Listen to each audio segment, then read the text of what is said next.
قال المصنف رضي الله عنه ونفعنا به في الدارين آمين.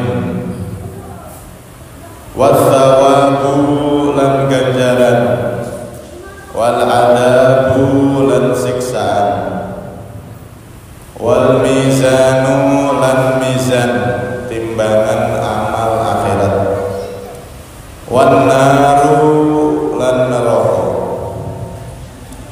Kita masih dalam pembahasan segala sesuatu yang pernah dikabarkan oleh Nabi SAW, yang mana Nabi tidak mungkin bohong.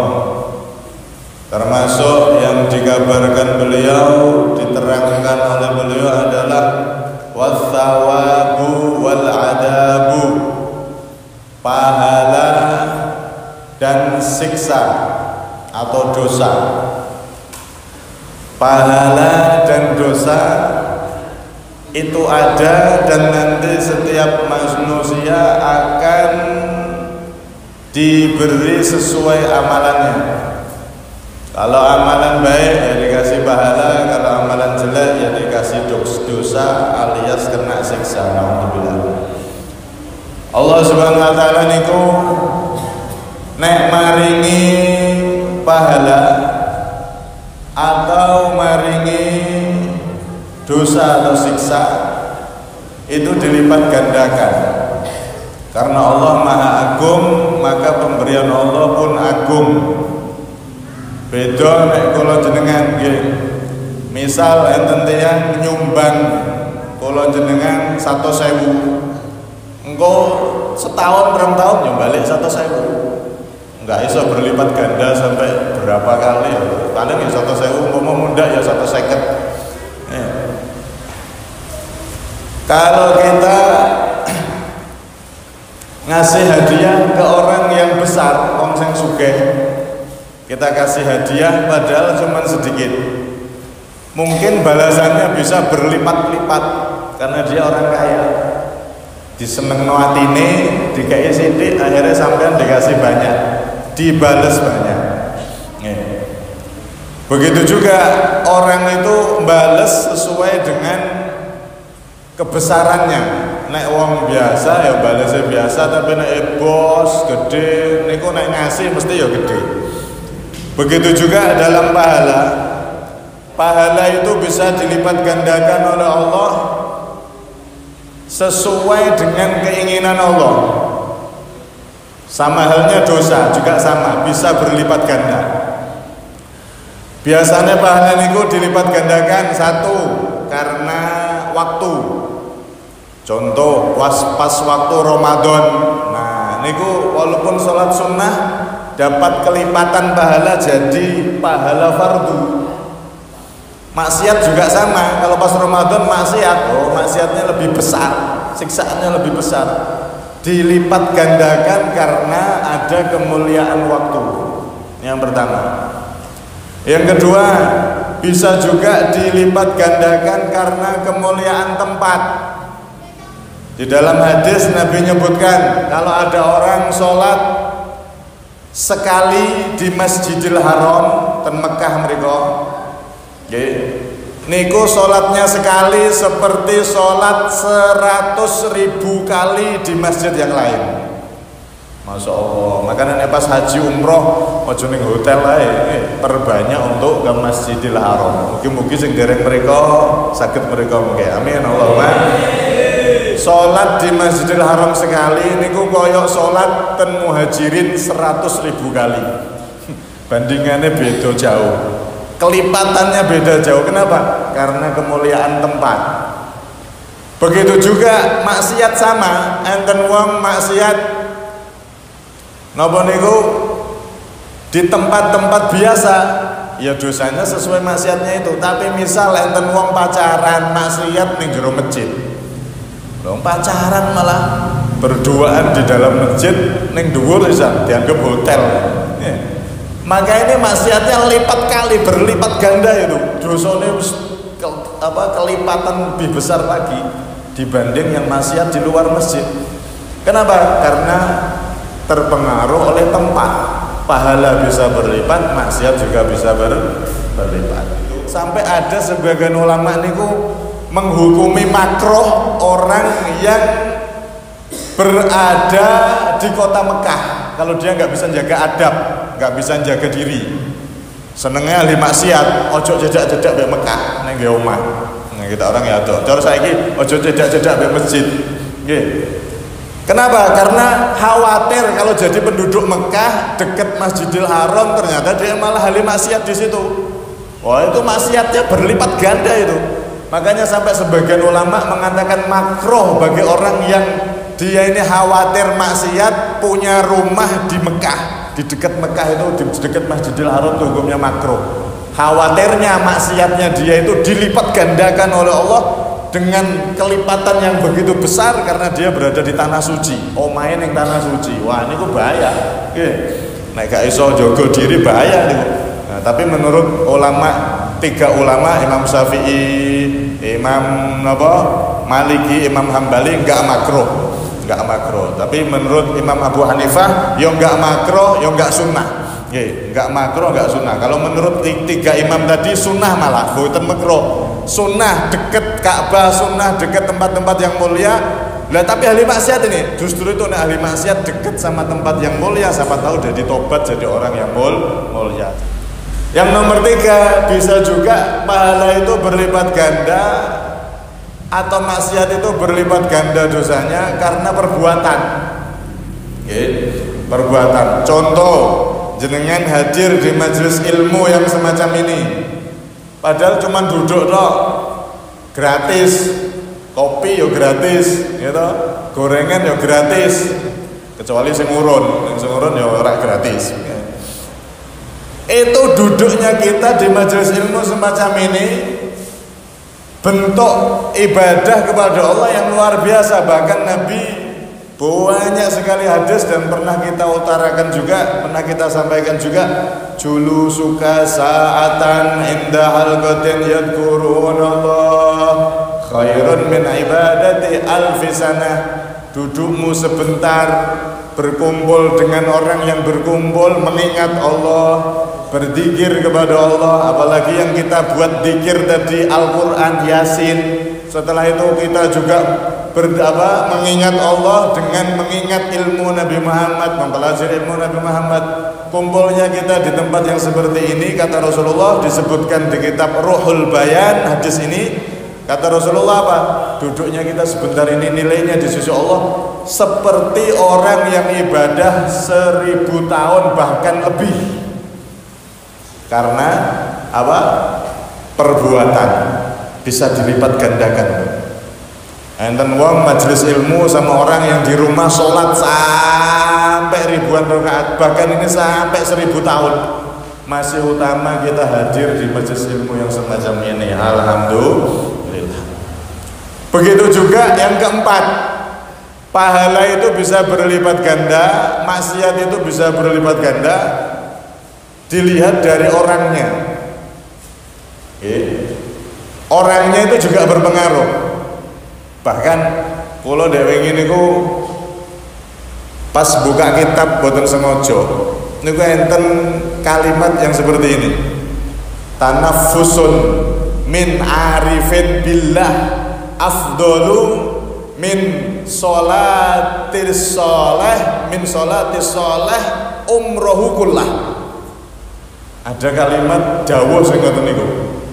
Satu nafas dari seorang yang makrifat kepada Allah, waline Gusti Allah, sak nafase wali itu lebih utama daripada sholatnya orang soleh seumur hidup. Bayangno niku nafase tok lagi. Nafase wali. Nah, nek kalau jenengan nafase wali murid ya beda meneh. Niki nafase wali, orang yang bener-bener jadi waline Gusti Allah. Niku jangankan ibadahnya, nafasnya itu dianggap ibadah sama Allah, bahkan mengalahkan salate wong soleh seumur hidup. Bayangno niku. Ini berarti ada faktor amalan itu bisa dilipat gandakan oleh Allah gara-gara lihat orangnya. Semakin dia dekat sama Allah, maka semakin yang dia lakukan itu walaupun cuma nafas, tapi niki sangka waline Gusti Allah, nafasnya wali. Beda mbek kita orang. Kita orang ibadah sampai menggeh-menggeh, wali cuma nafas tok, belum ibadah, nafas tok lebih berharga di sisi Allah daripada ibadah orang yang soleh. Bukan hanya 1-2 tahun seumur hidupnya, masya Allah. Karena itu orang itu kalau semakin dekat sama Allah, maka kelipatan pahalanya juga semakin tinggi. Termasuk orang yang dia ahli ngaji, dia semakin tahu ilmunya Nabi, maka ibadah orang yang seperti itu juga beda dengan orang yang gak pernah ngaji. Apalagi kalau dia jadi ulama yang soleh, ibadahnya juga masya Allah. Bahkan disebutkan dalam hadis itu Nabi SAW pernah bersabda, kama qol, rakaatun min alimin khairun min alfi rakaatin min jahilin. 1 rakaat dari orang yang alim, ulama, kiai sing soleh niku lebih utama daripada 1000 rakaat orang biasa. Beda. Padahal podo-podo rakaate, podo-podo salate, mungkin yang diwaca podo balabar Al-Fatihah, kul huwa elek, sing kul huwa cepet. Sing alim ya kul hu, sing wong biasa kul hu. Niku iso beda. Kenapa? Karena faktor orangnya.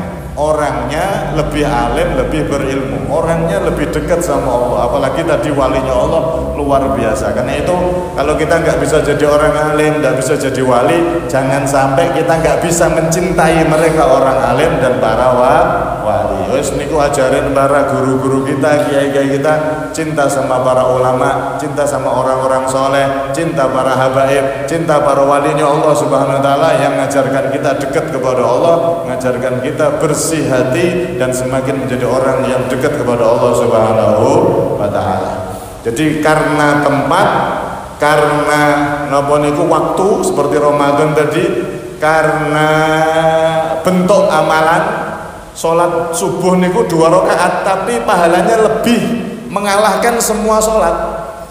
Isya kalah, semuanya kalah, subuh paling utama walaupun 2 bentuk amalan. Kemudian yang keempat, kelipatan ganda pahala itu bisa juga karena orangnya semakin soleh, semakin dekat sama Allah, maka ibadahnya semakin bernilai, semakin dilipat gandakan oleh Allah Subhanahu wa Ta'ala. Begitu juga kemaksiatan bisa dilipat gandakan, dan itu semua diterangkan oleh Nabi Muhammad SAW. Pahala dan siksa dosa itu ada, dan setiap manusia akan panen sesuai tanamannya. Semoga kita termasuk orang-orang yang panen pahala, panen kemuliaan kelak di akhirat. Amin Allahumma amin. Kemudian wal mizanu, dan mizan termasuk hal yang dikabarkan oleh Nabi dan wajib kita imani percaya adalah al mizan. Dan akhirat niku mengke enten yang namanya timbangan amal atau al-mizan. Al-mizan ini timbangannya tuh besar sekali. Punya tiang, kemudian ada ruasnya gitu. Enten cagake terus enten cabangnya gitu, enten ruase. Nek jenengan ningali timbangan emas, yes, seperti itu gambarannya. Ada 2 neracanya. Yang kanan neracanya dari cahaya, yang kiri neracanya hitam gelap gulita, kayak timbangan emas. Nek sing dereng nate dia timbangan emas kaya sing lambang pengadilan niku lho.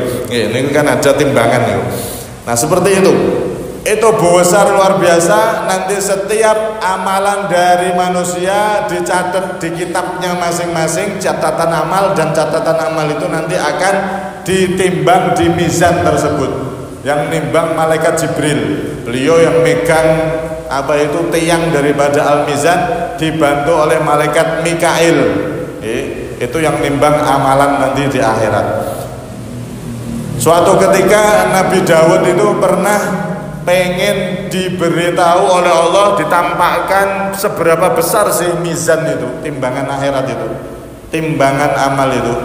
Maka ketika ditampakkan bentuknya mizan itu, Nabi Daud langsung pingsan. Setelah pingsan, Nabi Daud alaihissalam pas sadar, beliau terus ngomong, ilahi, wahai Tuhanku, wahai Allah, wa man yaqdir ala mil'i kifati hadal mizan hasanat. Ya Allah, timbangan al-mizan, timbangan amal akhirat itu besar sekali. Bahkan disebutkan tuh andaikan 7 langit dan bumi ini semua ditaruh di mizan, maka amblong, blong, saking gedene mizan. Ya kaget tuh, mizan timbangan kok sampeyan gedene iki amale sapa sing iso menuhi timbangan itu? Amalnya siapa ya Allah? Siapa yang mampu memenuhi amalannya bisa memenuhi timbangan atau al-mizan ini? Wong langit bumi amblong.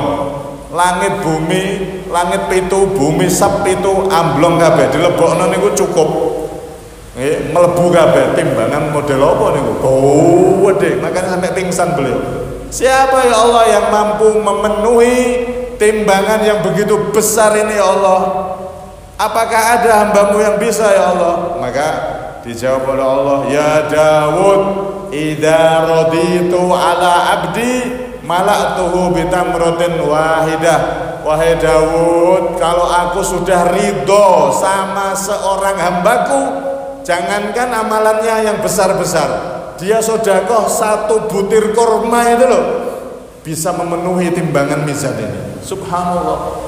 Karena itu ketika kita hidup ini yang kita utamakan cari ridhonya Allah. Kalau sudah kita itu jadi orang yang diridhoi oleh Allah, amalannya orang yang sudah diridhoi oleh Allah, sedekah 1 butir kurma itu bisa memenuhi catatan pahala sak timbangan mizan akhirat nanti itu yang begitu besar, langit bumi amblong kabeh, tapi kata Allah 1 tamroh, 1 kurma yang disedekahkan oleh hamba yang telah mendapatkan ridhoku, aku ridhoi, itu bisa memenuhi pahala dari kurma itu, memenuhi timbangan ini. Wahai Daud, subhanallah. Semoga kita termasuk orang-orang yang dapat ridhonya Allah. Amin, Allahumma amin. Nah, timbangan ini ditimbang amal-amal manusia ini setelah hisab. Jadi dihisab riyen kemarin niku dihisab, baru setelah itu ditimbang amalan semua manusia, mereka semua ditimbang. Nah, manusia saat itu nanti ada 3 golongan. Golongan pertama disebut al-muttaqun, orang-orang yang benar-benar bertakwa. Siapa mereka? Mereka adalah orang yang seumur-umur ketika hidup di dunia tidak pernah melakukan dosa besar. Wah, ini berat ini, gak pernah melakukan dosa besar. Zina tidak pernah, judi tidak pernah, wes ini kelas-kelas berat nih. Kalau sudah seperti itu, golongan pertama ini kebaikannya ditimbang di neraca yang sebelah kanan yang berupa cahaya, langsung amalan mereka lebih berat daripada kesalahan-kesalahannya. Om salahin dan sidik-sidik, dosanya dosa cilik-cilik, ya sudah, mereka langsung dimasukkan surga oleh Allah Subhanahu wa Ta'ala. Ada golongan yang kedua, mukhallitun, orang yang campur-campur. Ya kadang napa niku, kadang ibadah ya maksiat, ibadah ya maksiat. Nah, orang yang seperti ini ada 2 macam. Ada yang banyak pahalanya daripada dosanya, ini juga selamat masuk surga. Ada yang ternyata dosanya lebih banyak daripada pahalanya, tapi dia orang beriman. Maka yang seperti ini nanti dimasukkan neraka terlebih dulu, setelah dosanya berkurang, dosanya lebih habis, nanti baru disyafaati dimasukkan surganya Allah Subhanahu wa Ta'ala. Dan yang golongan ketiga adalah al-kuffar, orang-orang yang tidak beriman. Nah, kalau mereka nanti langsung ditimbang, ditaruh di sebelah kiri yang gelap gulita, karena mereka tidak percaya sama Allah. Amalannya semua kebaikan yang dia lakukan di dunia sama sekali tidak ada pahala kelak di akhirat, karena pahala mereka sudah dikasih semua di dunia. Karena itu wong-wong sing boten iman kali Gusti Allah niku nek wonge ahli sedekah, ahli nolong, berbuat baik, itu biasanya diberikan di dunia sama Allah. Pahalanya itu, balasannya itu diberikan di dunia. Usahanya tambah lancar, urusannya karirnya tambah meningkat dan seterusnya. Biasanya seperti itu, sehingga nanti di akhirat orang-orang yang nggak beriman kepada Allah, tapi dulu di dunia dia jadi orang baik, suka bantu, suka ini, suka itu, maka nanti pahalanya sudah habis, tidak ada, dibalas oleh Allah biasanya di dunia. Nah, kemudian disebutkan ada satu riwayat Saat itu ada umatnya Nabi Muhammad SAW yang ditimbang amalannya, niku ternyata dosane niku luwih kathah daripada pahalanya. Wes mbak ini sudah pasrah, wes nyatane memang begitu. Dia selama hidup di dunia pahalanya ternyata lebih sedikit daripada dosa-dosa yang ia lakukan. Akhirnya ketika itu dia sudah pasrah, wes siap-siap mau dimasukkan ke neraka, datang Rasulullah SAW. Wajahnya tampan, tutur katanya lembut. Kemudian Nabi itu bawa tulisan kartu kertas itu ditaruh, tiba-tiba yang pahalanya dia yang sedikit tadi itu ternyata langsung jeglek ke bawah, dan dosa-dosanya itu ternyata lebih ringan daripada pahalanya tadi setelah dikasih kertas oleh Rasulullah SAW. Maka si hamba ini bertanya, siapa engkau wahai orang yang wajahnya begitu tampan, boten kenal nih rupane. Maka Nabi saat itu menjawab, ana nabiyyuk, aku adalah nabimu, aku adalah Rasulullah Muhammad sallallahu alaihi wasallam. Ini kertas yang aku taruh di timbangan amal baikmu tadi, sehingga amal baikmu jadi lebih berat, itu adalah bacaan sholawatmu ketika engkau masih hidup di dunia. Engkau selalu baca sholawat kepadaku. Sholawatnya Kanjeng Nabi itu ditulis di kertas, akhirnya amal ibadahnya jadi lebih berat daripada dosa-dosanya. Akhirnya orang ini dapat syafaat dari baginda Nabi, tidak jadi dimasukkan neraka, dosa-dosanya diampuni, langsung dimasukkan surga oleh Allah Subhanahu wa taala. Mugi-mugi kula panjenengan termasuk orang-orang yang selamat niku wa amin. Allahumma amin. Nah, kemudian di sini beliau meneruskan wanar.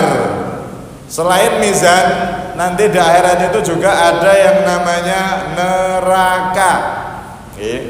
Neraka itu sekarang sudah ada. Ahlussunnah wal Jamaah kita wajib meyakini neraka itu di akhirat nanti ada, karena memang sudah dikabarkan oleh Nabi di akhirat itu ada surga dan neraka. Dan sekarang ini neraka itu sudah ada, sudah siap, sudah diciptakan oleh Allah Subhanahu wa taala. Karena itu berbahaya dan sesat kalau ada ajaran di luar Ahlussunnah wal Jamaah yang mengatakan neraka itu sekarang belum diciptakan. Nanti ketika orang sudah kiamat, mati semua, di akhirat baru neraka ada. Itu sesat pemahaman yang seperti itu. Yang benar adalah neraka itu saat ini sudah diciptakan oleh Allah Subhanahu wa taala. Tinggal nunggu penghunine nek wis do teko. Muga-muga kula jenengan boten termasuk penghuninya. Nggih, amin Allahumma. Nah, neraka ini suatu ketika Rasulullah tanya sama Jibril, pengen tahu sifat-sifat daripada ngerinya neraka. Rasulullah SAW pernah tanya kepada Jibril, ya Jibril, siflin nar wan adfi ya jahannam. Wahai Jibril, beritahu aku, kabarkan kepadaku bagaimana sifat-sifat neraka itu. Keadaan neraka itu gimana wahai Jibril, agar bisa jadi pelajaran untuk aku dan untuk umatku. Kalau bahasa sekarang kan nggih. Kemudian Jibril saat itu menjawab, walladzi ba'atsaka bil haqqi law anna khazinan min khazanati jahannam barza ila ahli dunya fanudur ilaih lama tam fil ardi sufla wa lama taman fil ardi sufla kulluhum min kubhi wajhi wa min nadsni rihi. Satu, wahai Rasulullah, andaikan satu penjaga neraka, malaikat atau yang lain penghuni neraka itu, andaikan ditampakkan di dunia ini, maka seluruh penduduk bumi, sak bumi ini akan mati karena ketakutan melihat wajah dari penjaga neraka tersebut dan bau busuk yang sangat luar biasa baunya. Saking baunya, busuknya itu sampai semua manusia, andaikan dikeluarkan itu satu saja dari penjaga neraka, semuanya mati. Orang-orang yang ada di dunia ini, masya Allah. Kemudian disebutkan juga di situ, andaikan satu kolong, satu lingkaran dari rantai-rantai neraka itu diletakkan di gunung wahai Nabi, maka gunung itu akan hancur leleh dan rantai neraka satu lingkar itu akan terus sampai bawah, sampai ujung bumi mentok, nggak akan mandek itu rantai. Semua dia akan membakar, melelehkan semua yang dilewati sampai mentok. Ini saat itu disifatkan neraka yang seperti itu. Akhirnya saat itu Rasulullah cukup, wahai Jibril, cukup. Akhirnya saat itu Rasulullah melihat Jibril nangis, tiba-tiba Jibril nangis sesungguhkan luar biasa. Maka ditanya oleh Rasulullah, ya Jibril, lima tabki, kenapa kau nangis wahai Jibril?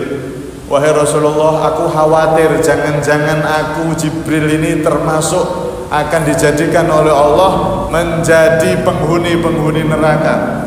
Maka saat itu Nabi menjawab, wahai Jibril, engkau ini adalah malaikat yang mulia di sisi Allah, enggak mungkin engkau akan menjadi penghuni neraka. Maka malaikat Jibril menjawab, wahai Rasulullah, dulu ada namanya makhluk, dia ini pemimpin para malaikat, malah dia memimpin malaikat lebih daripada aku, lebih dulu daripada aku, yaitu iblis. Iblis dulu kan mimpin malaikat. Itu dulu dia mulianya luar biasa wahai Nabi, tapi ternyata dia dijadikan oleh Allah makhluk yang dikutuk, dilaknat sampai sekarang. Siapa yang tahu wahai Nabi, aku sekarang jadi Jibril, tapi siapa yang tahu akhir hayatku nanti, apakah aku tetap dirahmati oleh Allah ataukah aku akan bernasib sama seperti dia. Maka mendengar jawaban itu Rasulullah pun ikut nangis. Akhirnya beliau, Rasulullah SAW dan Jibril sama-sama nangis berdua, nangis bareng karena mereka keduanya takut kalau dijadikan penghuni neraka. Na'udzubillah min dzalik. Akhirnya sampai, ya Jibril, ya Muhammad, innallaha qad amanakuma an ta'siyah. Wahai Jibril, wahai Nabi Muhammad, ada malaikat yang menyeru diutus oleh Allah. Sesungguhnya Allah menjaga kalian berdua wahai Nabi dan Jibril, kalian berdua dijaga oleh Allah, dipilih oleh Allah, tidak akan mungkin dimasukkan neraka oleh Allah Subhanahu wa ta'ala. Akhirnya baru mereda itu tangisan Jibril, reda itu tangisan Rasulullah sallallahu alaihi wasallam. Nah, neraka niki macam-macamnya banyak. Ada 7. Pertama, neraka jahanam. Neraka jahanam ini neraka yang dihuni oleh orang-orang yang beriman yang masih banyak dosa. Nah, nanti neraka jahanam ini kosong, jadi rumah kosong.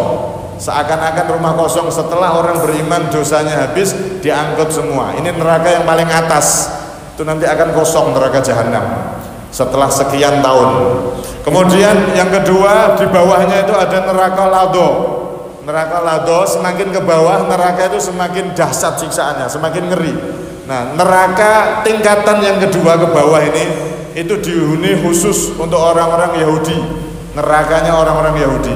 Kemudian yang ketiga, neraka hutomah. Itu ada ayatnya, wa ma adraka mal hutomah. Hutomah ini neraka nomor 3 ke bawah. Itu dihuni oleh orang-orang Nasoro yang mereka tidak beriman sama Rasulullah SAW. Kemudian bawahnya lagi keempat, neraka Sa'ir. Ini dihuni oleh orang-orang Sobiin, kaum Sobiin, pecahan daripada Nasoro. Mereka agamanya agama Sobi.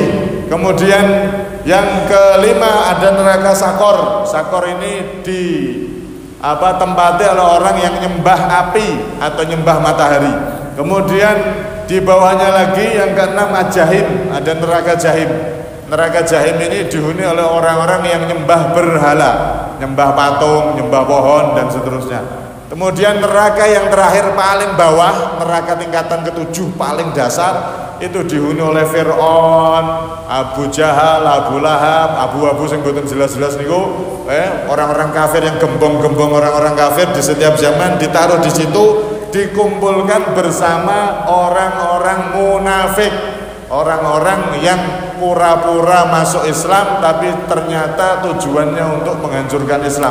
Kalau di zaman Nabi banyak, zaman sekarang juga ada yang seperti itu, pura-pura masuk Islam tapi tujuannya bukan untuk benar-benar Islam, tapi ada tujuan-tujuan yang lain. Itu orang-orang munafik akan disiksa di neraka yang paling bawah, kumpul bersama Fir'aun dan semua orang yang seperti dia. Na'udzubillah min dzalik. Semoga kita semua diselamatkan oleh Allah Subhanahu wa taala. Ada satu hadis, ini penutup agar kita itu selamat dari neraka.